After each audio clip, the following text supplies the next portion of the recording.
The knowledge for the strongest, fastest, and most fun way to level a sorceress in Path of Exile 2 and get to Endgame extremely fast and then accordingly destroy Endgame will today be given to you.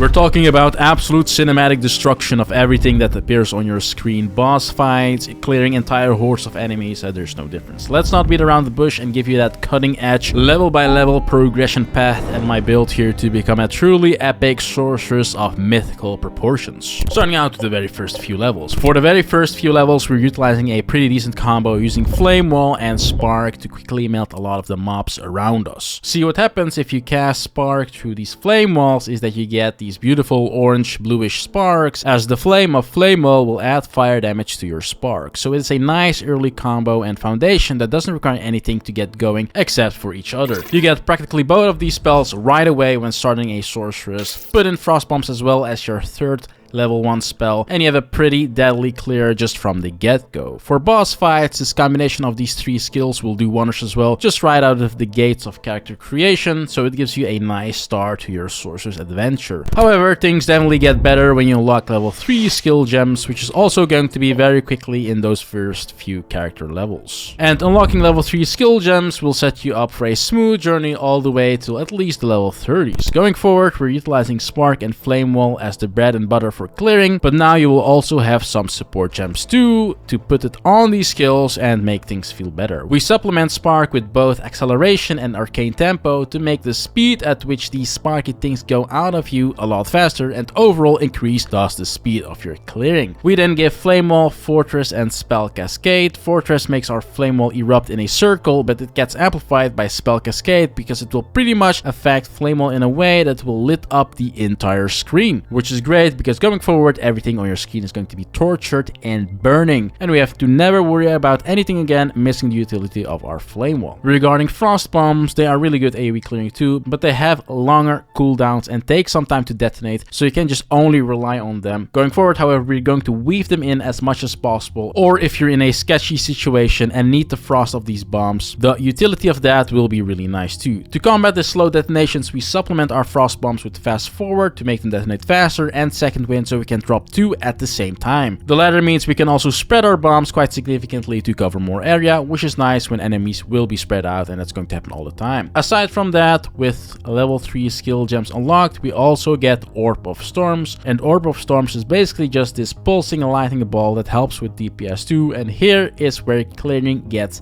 comfy as a squishy sorceress. Also, do you have certain bad habits that say Fume can solve? Well, Fume is a flavored air device which is better than vaping, and who still vapes in 2025, right? Thanks to Fume for sponsoring this video. Fume is not a vape, instead it draws flavor to your mouth. This cool looking thing here comes with premium quality, sleek design, and is perfect for taking with you on the go. Playing and fidgeting around with its magnets and clicks is relaxing too, but those are just the side benefits, as Fume's main benefits is that it's a healthy way to satisfy your oral fixation with non-toxic flavors, freed from nicotine or vapor, and it's safe to use anywhere, and it's also award-winning. The flavor that I personally like the most is going to be the crisp mint one. It is a fresh taste and doesn't have any harmful effects like you might associate with other habits, and Fume is great for quitting vaping and has already helped over 300,000 people build better habits. Try Fume today, and if you order the Journey Pack now using my code as shown on screen, you'll get a free Fume topper, an awesome accessory to level up your experience. Use the link in the description or scan the QR code on screen to try Fume today.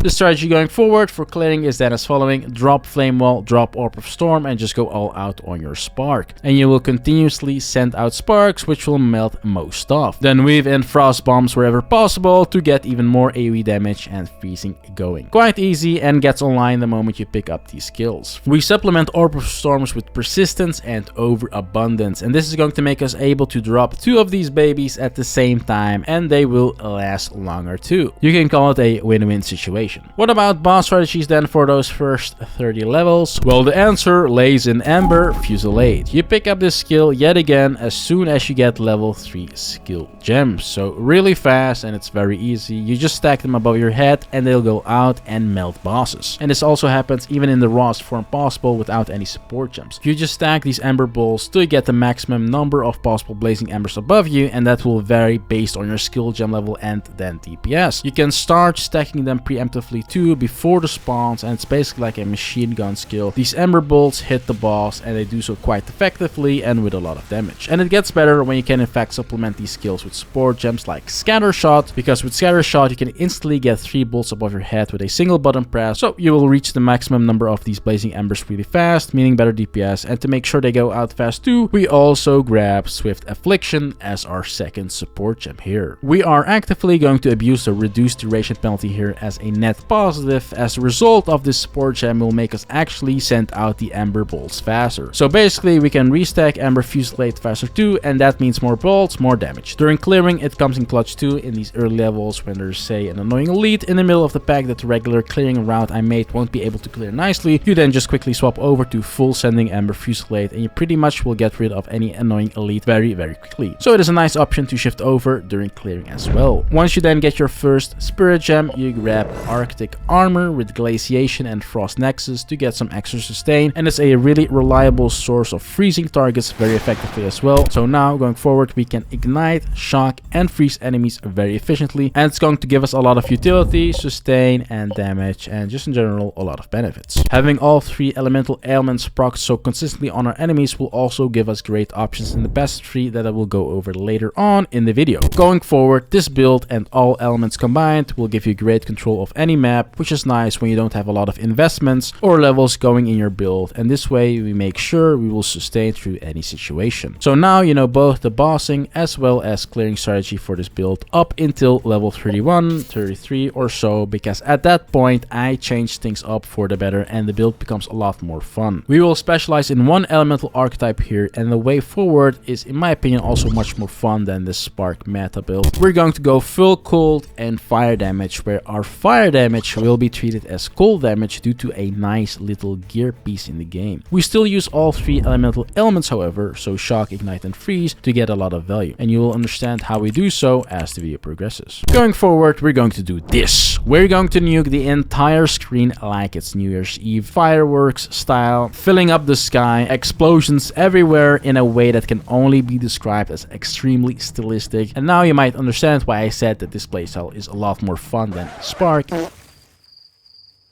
And it's actually also extremely OP.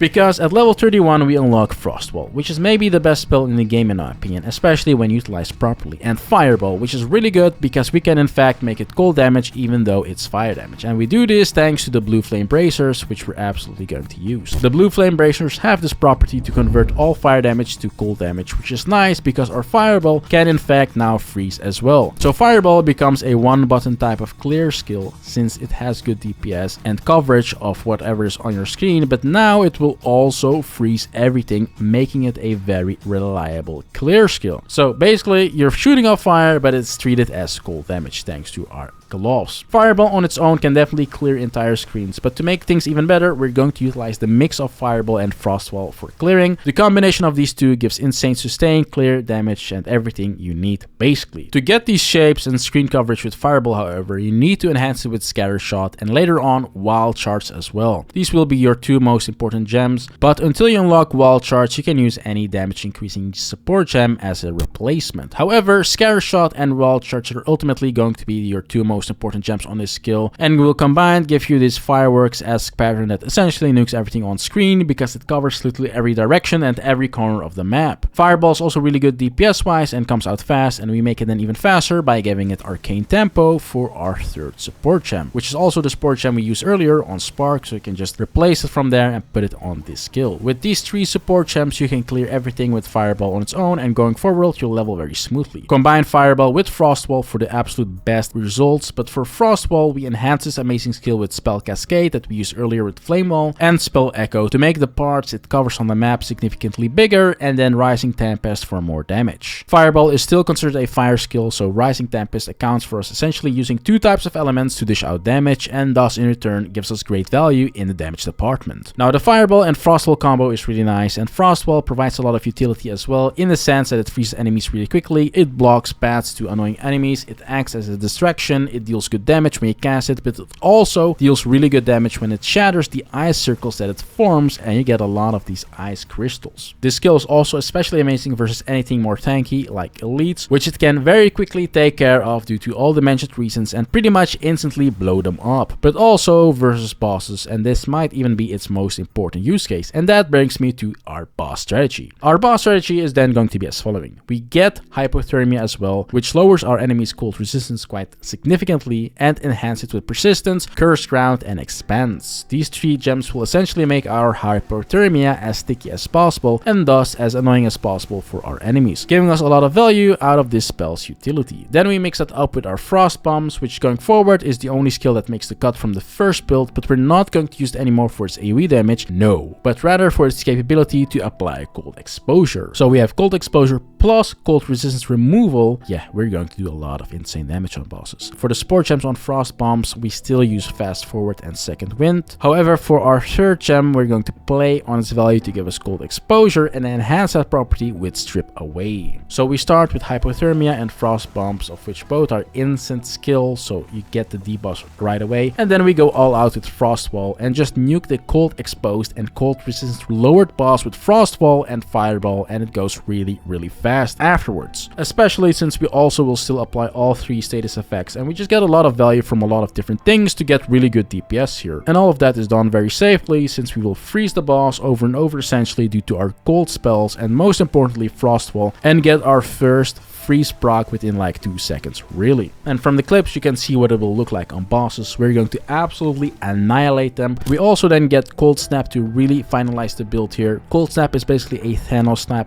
type of ability for everything that is frozen. You press it on a frozen target and it just evaporates, it disappears from existence. It deals a lot of damage and definitely can one-tap a lot of elites or do huge chunks of damage, as evidenced in this boss fights with a single hit. For Cold Snap, we're just going to solely use it as a one-button nuke in case we need to get rid of frozen targets quickly without having to think too much. So we give it elemental focus, considered casting, and concentrate effect to make its damage as good as possible. We don't care about applying anything with this skill except for damage, and it's a nice cleanup skill in that sense, in addition to our Fireball Frostwall combo that will already nuke everything to begin with. So with that in mind, you now have a really smooth and fun leveling experience going forward. We use the Fireball Frostwall combo to clear everything very smoothly, and then on bosses we apply Hypothermia and Frostbomb and go all out with Frostwall, Fireball, and whenever necessary, Cold Snap. And all the footage that you're seeing is done with minimal investment, gear, and talents wise, and you can already see the great potential of this build even on the most budgety and cheap ass version of a cold fire type of build like this. This build has incredible potential and clears extremely fast, is extremely strong, you name it. It's really good. Post level 41 you can even enhance the build even more with Comet, which is the big boy cold spell in the game. However, if you self cast it, it's kinda slow, so we put it on a spirit skill known as Cast on Freeze, which essentially builds up a resource called energy every time you freeze something, which we're going to do a lot, and will automatically cast Comet for you when you fill up this energy bar without you having to think about it. And that results in even more power when it procs. It's this huge destructive skill automatically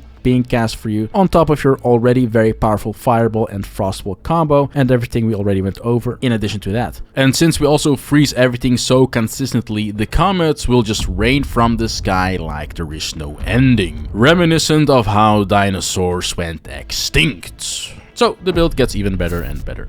For your persistent buffs, you can keep using Arctic Armor, and when you swap over to the new build at level 31-33 plus, definitely get Grim Feast on top of that, as you will now start to get more and more energy shield. So this persistent buff will give you more and more utility as it replenishes and doubles your energy shield and essentially makes you insanely tanky. Definitely do not miss out on Grim Feast, it gives a lot of value, and with how quickly we blow everything up, the screen will be covered in the white little things from Grim Feast that fuel your energy shield. Cast on Freeze is also a persistent buff, so if you need more spirit, you can going forward drop Arctic Armor and run Cast on Freeze to get Comet going in tandem with Grim Feast. Okay, that's it for skills and persistent buffs. Let's get into our tree and ascendancy. But first, I'll just mention that I'll put the tree and support gems and everything like that on Mobalytics as well, so you can check it out in all tranquility. And if you want to get guided through the whole process step by step, I will also have those extra detailed, juicy written guides on my Patreon as well. So check that out if you're interested in that. that, or if you just want to support the channel. And make sure to subscribe and like the video. You know how it goes. In our tree, we first start getting the spell power nodes, passing raw power and into Path of Winter for the level 33 entire build. Before level 33, when you're still using Spark and using the first build, you can route through the right side of this little node conjunction and respect to these two nodes later. In this starting area, you also want to pick up Practice Science, Pure Energy, Dampening Shield, and Mana Blessing just for the sustain and utility. You're going to be very squishy and resource reliant in those first 20 levels or so, and these nodes help out a lot in that department. Then we start working on my idea of running a tri-elemental ailment setup, so we path first to the left to get exploit the elements and everything leading up to this node, really good. Then we path to the right and grab all 3 echoing elemental nodes here, as we will apply Shock, Ignite, and Frozen as you saw very consistently. So these 3 notables provide a really nice damage boost, especially in boss fights. Then we path up to the north to the Frosty Flake right here, and on the way we pick up Climate Change and the 3 nodes leading up to this notable. This one is great for the idea of the build here and gives us more fire damage to proc Ignite even faster, and it's just a general increase in DPS. Then we continue north, and by the time you arrive here you will be level 33, and thus will now start making the main build of the video. And thus we grab the elements to enhance our cold damage here, the extra cold damage nodes into then Endless Blizzard and Inescapable Cold. Afterwards we path to the right like this. You pretty much want to get everything as highlighted, so Patient Barrier and Ingenuity and the nodes leading up to those 2 notables, and then Arcane Intensity and Ether Flow for the utility and Great Mana Regen, especially since we will be on the move all the time. Patient Barrier helps out very well with survivability too, and from here on out Arcane Intensity is going to scale our damage through our mana, so a win-win situation for getting more mana. You definitely also want to get Harsh Winter, Heavy Frost, and Thin Ice, and the nodes leading up to these as soon as you can. They are all the way here, so we path even more to the right, and these cold nodes in the area are extremely powerful for scaling our frost damage more, so we make those a priority, a high priority. Path towards the right, and on the way grab all the nodes related to our trigger skills and Invocated Efficiency for extra mana sustain. This is really nice for our combat, which as you saw will be cast all the time and is another great DPS increase. Afterwards we want to path to the left of the big snowflake we went earlier to in the north and get to this area. There's some juicy stuff here that we want as well. Path up towards Touch the Arcane to make our arcane search better, which I will talk about when we get to Ascendancy. Calibration for the nice sustain, and then All Natural for a really juicy damage boost that is in line with our build's idea. Afterwards you can go ahead and grab Storm Charge, and this is where we can start introducing crit chance in the build, as that's a great way to scale our damage even more in the endgame, which by this point you will be in. So from here on out you can start focusing on getting more crit chance and damage in the tree and critical damage related stuff in the tree, and also work on getting more energy shield if needed. But this tree will very smoothly take you through the leveling process and make you reach endgame like it's absolutely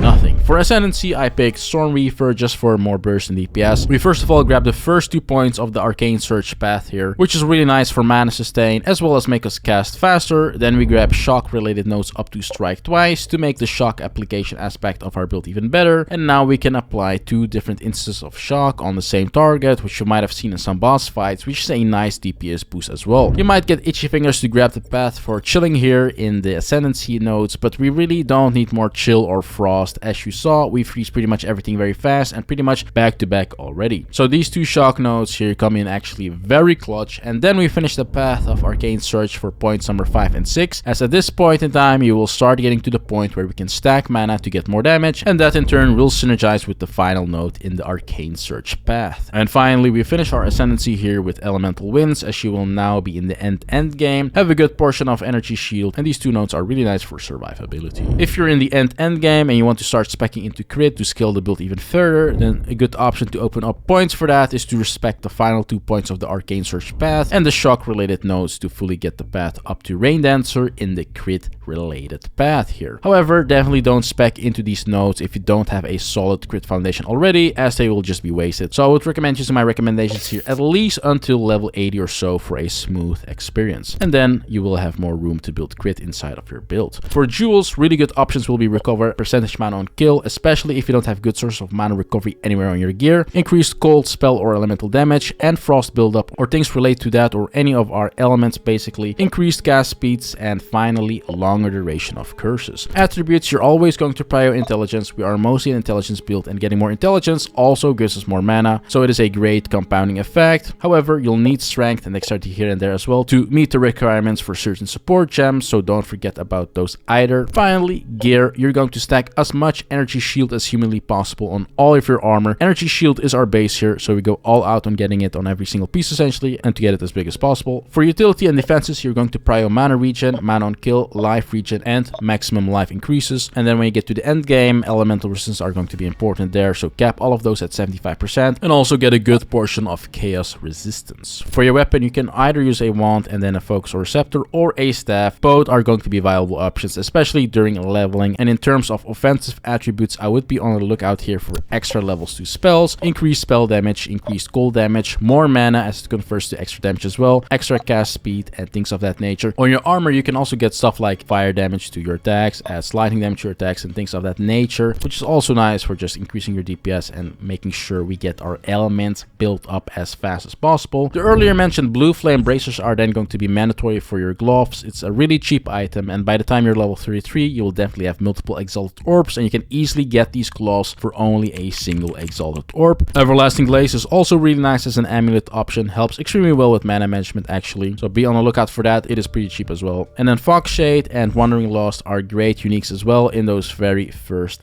levels to make you zoom through the levels, but if you can't afford those, then yeah, they are not mandatory. Outside of that, this build is very budget friendly. Aside from the gloves, the blue flame bracers, you don't have to pay too much attention to your gear or your weapon when leveling, but of course, you know, be on the lookout when you go to the vendor or whatever, see if you have some nice relevant upgrades. I also didn't even bother with upgrading my skills, for example, or add quality or whatever, to show you how accessible this build is. Yes, you can right away just get it with minimal investment and have a great time, and then when you like the build and have reached endgame very smoothly, you can really start to min-max every stat roll and, you know, squeeze out those extra percentages, either defense or offense wise, and so on. But for now, you know everything you need to know. Get it going, get to endgame, and have a good time. A blast, literally and figuratively. Thank you for watching. I hope you enjoyed watching the video. And don't forget to check out Fume, the award-winning flavored air device for building better habits.